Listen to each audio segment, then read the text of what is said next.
Buenas tardes, licenciado. Buenas tardes, compañeros.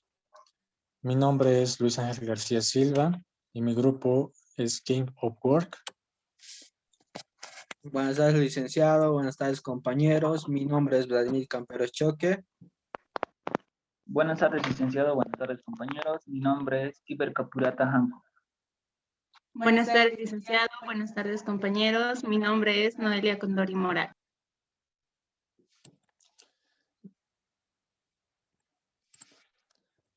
Bien, vamos a comenzar con la exposición.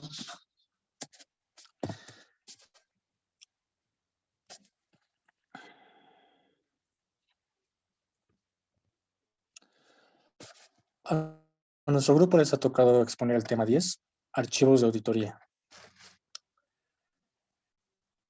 Los archivos de auditoría, en el proceso de auditoría, que muy bien sabemos que es primeramente la planificación, la ejecución y comunicación de resultados, se genera una variedad de documentos que se denominan papeles de trabajo, mismos que son organizados en archivos de auditoría. Estos archivos tienen objetivos. ¿Y cuáles son los objetivos? Primeramente, la de lograr una comprensión secuencial y lógica de la documentación que respalde el proceso de auditoría. Otra es la de reunir los datos de naturaleza histórica o continua relativos a la presente auditoría. Y por último, proporcionan una fuente conveniente de información sobre la auditoría que es de interés continuo de un año a otro. Archivo permanente. Este archivo permanente contiene información o documentación que tendrá un periodo de vigencia mayor a un año. Este archivo contiene aquellos papeles de trabajo o documentos que conservan su importancia por un periodo mayor a un año, como se dijo anteriormente, y hacen referencia a la información general necesaria para el conocimiento de la entidad auditada. O sea que este archivo nos sirve para futuras auditorías. Las ventajas de este archivo: se sabe que es más rápido y de mejor entendimiento por el auditor de las características principales de la entidad. También reduce el tiempo de ejecución y revisión de la auditoría. Nos facilita el proceso de familiarización a través de un conocimiento general de la entidad. También nos ayuda a documentar hallazgos detectados con criterios técnicos, legales o contables que debieron observarse. Y por último, también nos sirve como fuente de consulta para una planificación de las auditorías. Por ejemplo, tenemos el testimonio de constitución y los estatutos. ¿Cuáles son las ventajas de esta? Hace posible que el análisis y revisión de las cuentas del periodo sea más riguroso, ya que existe información comparativa con años anteriores o gestiones. Los responsables de manejar estos archivos son el director de auditoría interna, supervisor, auditores, financiadores y empleados de la entidad.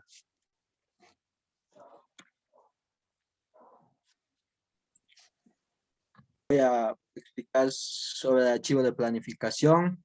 La planificación de la auditoría comprende el desarrollo de una estrategia probada para su administración, al igual que el establecimiento de un enfoque apropiado sobre la naturaleza, oportunidad y alcance de los procedimientos de auditoría que deben aplicarse.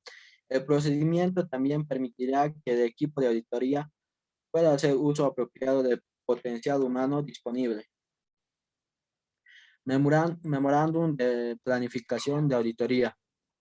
Es un papel de trabajo que además de documentar ciertas decisiones sobre aspectos generales de la auditoría, va a servir para comunicar de forma ágil las decisiones generales de la auditoría, así como otra información significativa de la planificación a los distintos miembros del equipo de trabajo que intervienen en el proyecto.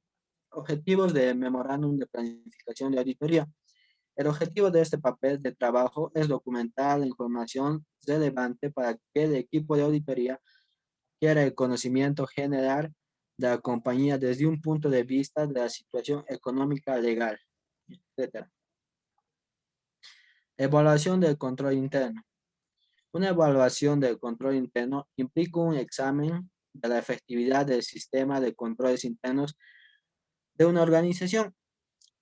Al participar de esta evaluación, nuestro auditor puede determinar el alcance de estas pruebas que deben realizarse para llegar a una opinión sobre la equidad de los estados financieros de la entidad. Un sistema robusto de controles internos reduce el riesgo de actividad fraudulenta, lo que modera la necesidad de procedimientos de auditoría adicionales. El control interno se concentra en tales como la separación de deberes, cheques y saldos, protección de registros, el nivel de formación y competencia de los empleados, la efectividad de la función de auditoría interna en la entidad. Programas de trabajo. El programa de auditoría debe ser planeado y elaborado con anticipación y su contenido debe ser flexible, sencillo y conciso, de tal manera que los procedimientos empleados en cada auditoría estén de acuerdo con las circunstancias del examen. Se prepara de manera particular para cada auditoría, puesto que las circunstancias de trabajo varían de un trabajo a otro. Al preparar un programa de auditoría deben tenerse en cuenta las normas de auditoría, las técnicas de procedimiento de auditoría, la legislación vigente y aplicable al cliente, las experiencias anteriores, el conocimiento del cliente y por último las experiencias de terceros. Muchas gracias, eso sería todo. 3, 2, 1. Archivos de ejecución. Contiene papeles de trabajo generados en la etapa de ejecución, como ser estados financieros, análisis de los componentes de los estados financieros y el acta del director. Estados financieros.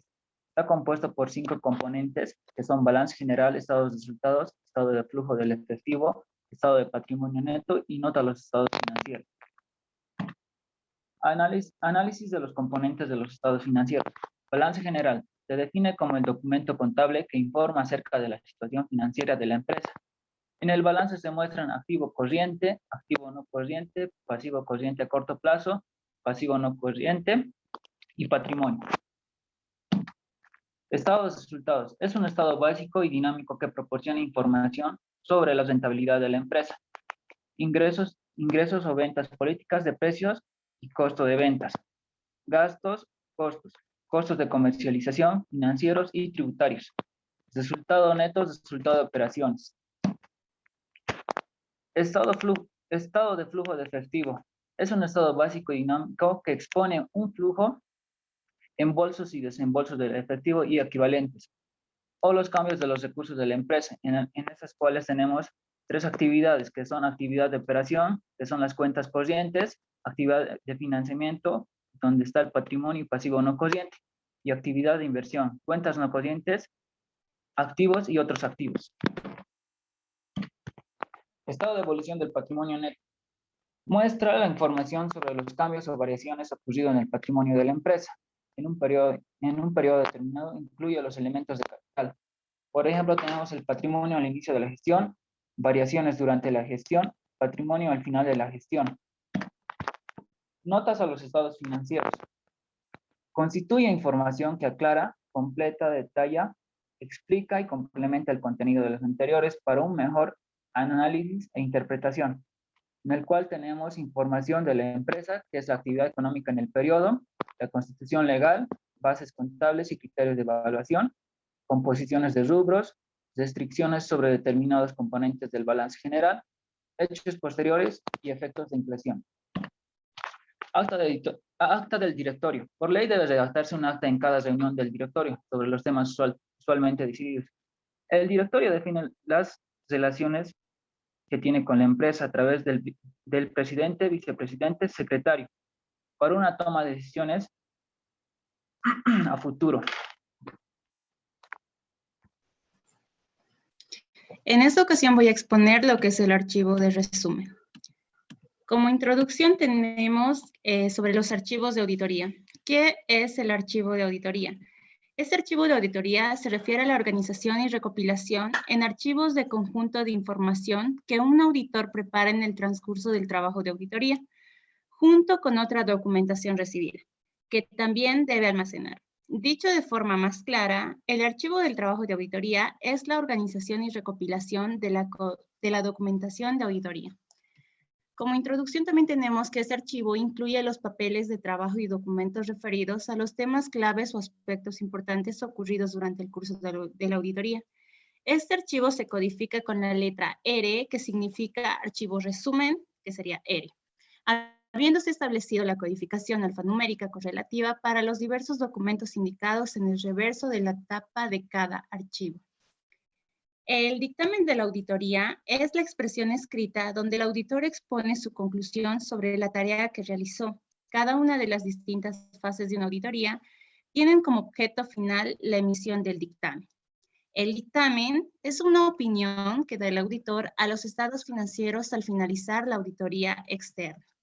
El dictamen de la auditoría es el medio a través del cual el auditor emite su juicio profesional sobre los estados financieros que ha asignado.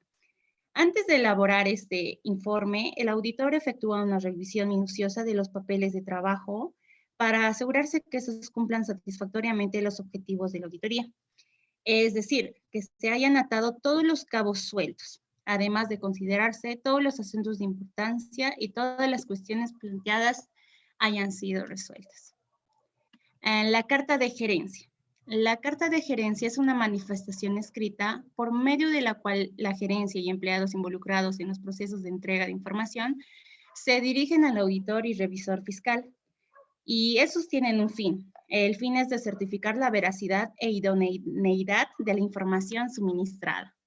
Les voy a mostrar un poco sobre el formato de la carta de gerencia. Es la siguiente. En esta parte se pone el membrete de la sociedad, el lugar y fecha, a los señores a la cual va dirigido y los datos siguientes. La carta de control interno. Tal y como les estaba hablando un poco hace rato sobre la carta de gerencia, la carta de control interno también se llama carta de recomendaciones o carta de gerencia. Esta carta constituye un informe complementario al dictamen que se emiten generalmente en las auditorías realizadas a entidades privadas. La carta también tiene una gran importancia y su importancia radica en la reducción de interpretaciones equivocadas entre el auditor y la administración. Tenemos la carta de la gerencia, debe contener lo siguiente. Es una declaración de la gerencia sobre su responsabilidad en la preparación de los estados financieros, un comentario sobre la disponibilidad de todos los registros y libros, una declaración donde indique que no hay errores significativos en los estados financieros ni transacciones no registradas, un comentario sobre el incumplimiento por parte de la entidad de cualquier contrato, mención sobre irregularidades o actos ilegales, representaciones sobre el inventario concerniente a bienes obsoletos y mención sobre otros pasivos. Finalmente, tiene que tener un comentario sobre reclamaciones que los asesores estiman serán defendibles. Finalmente, tenemos los estados financieros a publicar. Es importante incluir aquellos estados financieros auditados porque forma parte del informe del auditor.